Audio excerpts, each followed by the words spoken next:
It's Rock 100.5. You're listening to Bailey and Southside and Dr. Eldred Taylor. We got a Dr. Steve here locally. Actually got his medical degree from Emory University School of Medicine, and he's been in practice for more than 20 years. I think one of your places I know is in Sandy Springs, Doctor, correct?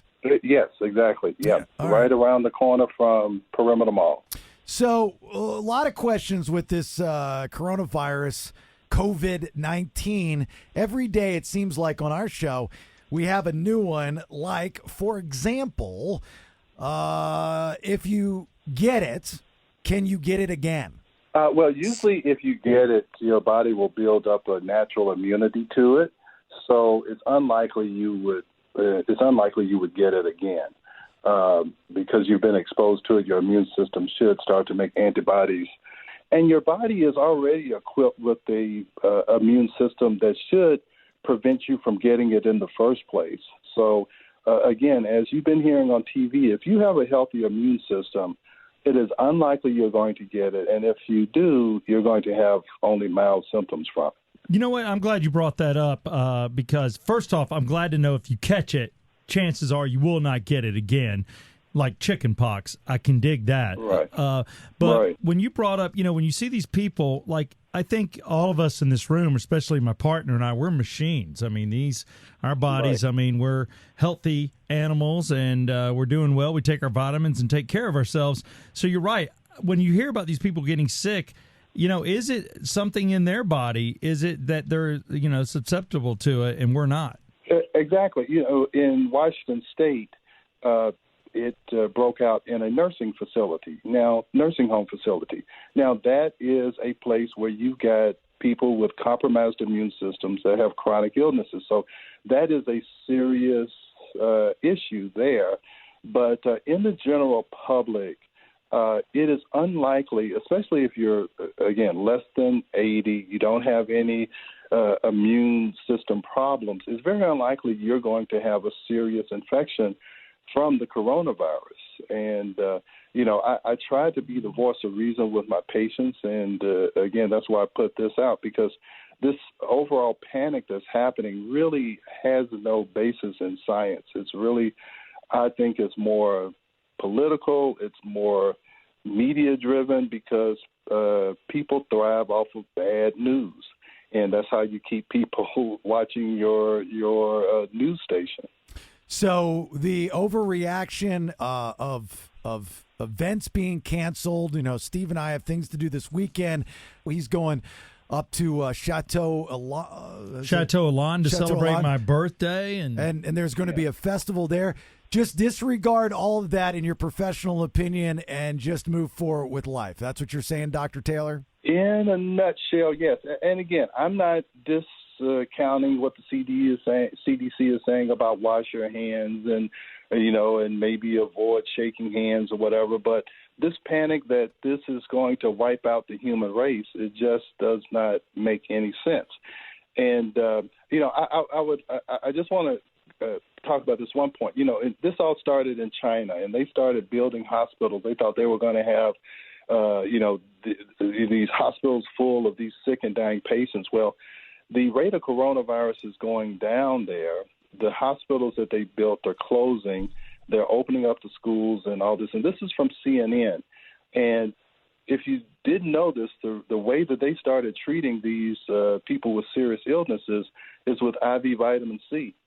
And with that, the Shanghai government recommended that be the treatment.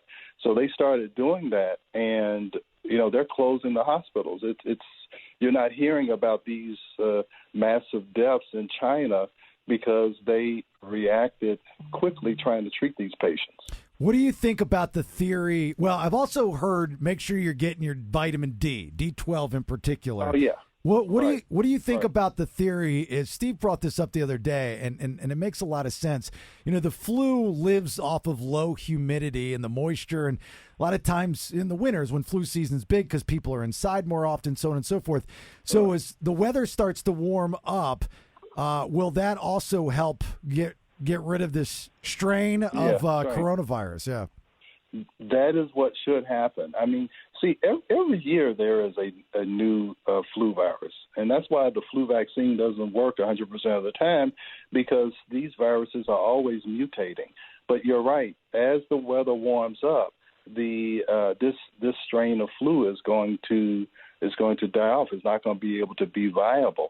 So it's just a matter of we're doing all of these things for the time being, but things are going to get better. I mean, it really is. And it's almost survival of the fittest. These type of diseases, older people have been dying of the flu forever. Okay, so this is not really anything different. If you have a strong immune system, and you're right, vitamin D, vitamin C, and probiotics are the three things that we are stressing. That's how you boost your immune system. And the other thing that weakens your immune system is stress. So you got to stop panicking about this, because that weakens your immune system and makes it more likely that you might have a mild infection. So, this panic in the stock market and on all of the news stations, it's not really helping the situation. No, and I totally agree. I'm more on your side, Dr. Taylor. I have stated, on air that I'm like, I get why companies are doing what they're doing or events are doing what they're doing. Better safe than sorry. But right. I tend to agree with you. I heard somebody in the break room just moments ago saying, it's just the flu, and so there are people on the other side. My question to you is, and you brought it up, vitamin C. This is what they're doing in China, and I think a lot of people listening are wondering, when it comes to vitamin C, what form of vitamin C is best? Because I know you lean on this too as being a possible way to get over it or not to get it. Is it juice? Is it eating an orange slice, taking pills, or taking an emergency, mixed in water? Right. Yeah. Orange slice or orange juice is really a poor way of getting vitamin C. You should take it as ascorbic acid. You can take it as a pill or as an emergency. You need to take 1,000 milligrams twice a day. Your body can absorb only so much vitamin C at a time. So it's better to take 1,000 milligrams twice a day than taking 2,000 milligrams at one time. According to what they're doing in China, they think that's enough to prevent it if you have a reasonable immune system.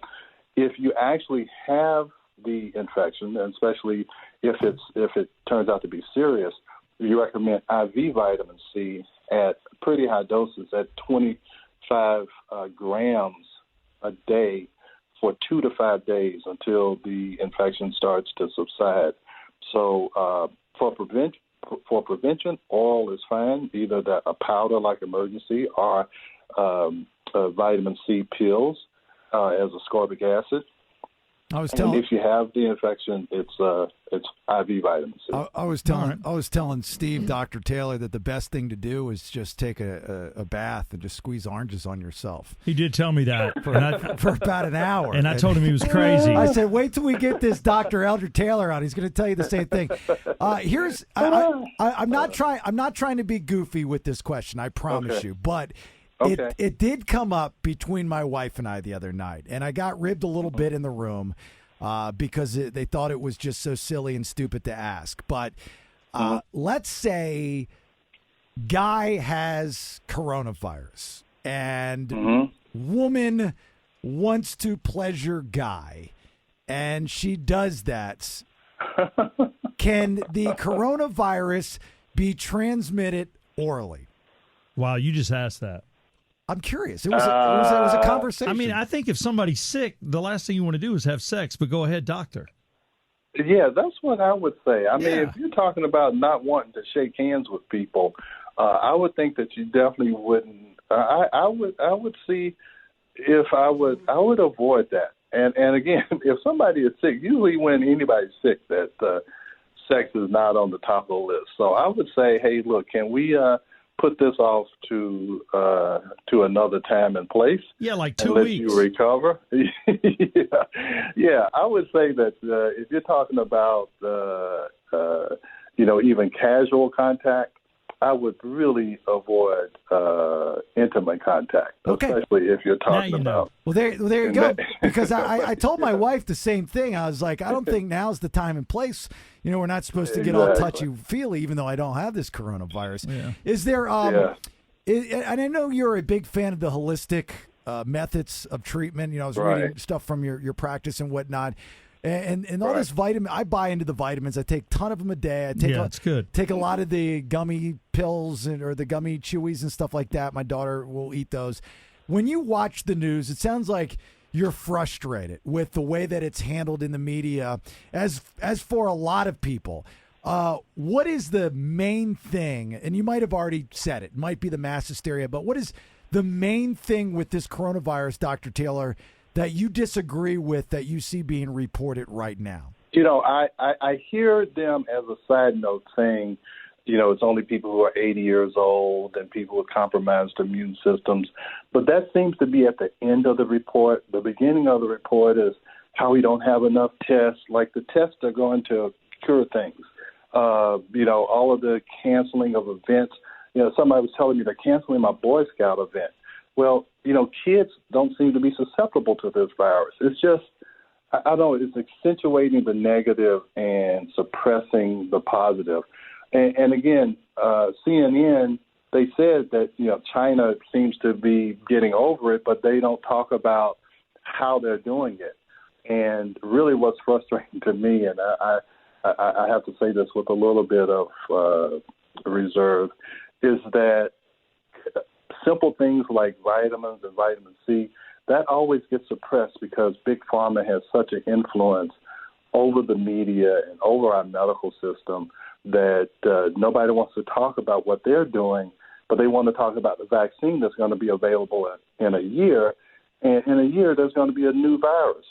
The coronavirus is going to be a has-been, just like we used to talk about Ebola and SARS and all of these other viruses that created this panic, and then you don't hear about it anymore. So that's the frustrating part. Yeah, it's interesting to hear from, somebody of your stature's point of view. And I got to tell you, Dr. Taylor, Steve's going to celebrate his birthday this weekend. And if anything happens, Dr. Eldred Taylor is going to treat free of charge at Taylor Medical Group. I'm looking forward to it. And I love a good Emory diploma on your wall. I like that. All right, Doctor. Yeah, it's up there. We got your cell phone. Don't be surprised if we don't hit you up from time to time, all right? Yes, thank you. No problem. All right, no problem. Thank you, Doctor. Thank you. Bye-bye.